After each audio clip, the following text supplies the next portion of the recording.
தமிழர் கட்சி ஒருங்கிணைப்பாளர் சீமான் அவர்களின் பெயரில் தற்பொழுது ஒரு அறிவிப்பானது வெளியாகியுள்ளது. அதாவது நாம் தமிழர் கட்சியில் உறவாய் இணைய ஒரு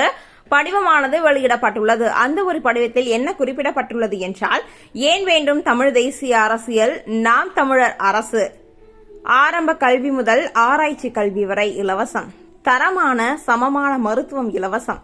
தூய குடிநீர் இலவசம், தரமான சாலை வசதி, பாதுகாப்பான பயணம், மது புகையிலை முற்றிலுமாக ஒழிக்கப்படும், அனைத்து உயிரினங்களும் தீங்கு விளைவிக்கும் நெகிழி காகிதங்கள் ஒழிக்கப்படும், மனித கழிவை மனிதர்களே அகற்றும் முறையை முற்றாக அரசு தடை செய்யும்,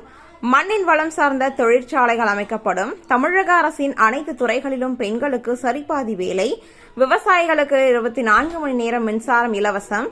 ஆடு மாடு வளர்த்தல் அரசு பணி, வெளிநாடு வாழ் தமிழர்களுக்கு வாக்குரிமை, திருநங்கைகள், விதவை பெண்கள், மாற்றுத்திறனாளிகளுக்கு வட்டியில்லா கடனை அரசே வழங்கும், கனிம வள கொள்ளை அறவே ஒழிக்கப்படும் என்ற ஒரு பல திட்டங்கள் இதில் செயல்படுத்தப்படும் என இந்த ஒரு படிவத்தில் குறிப்பிடப்பட்டுள்ளது.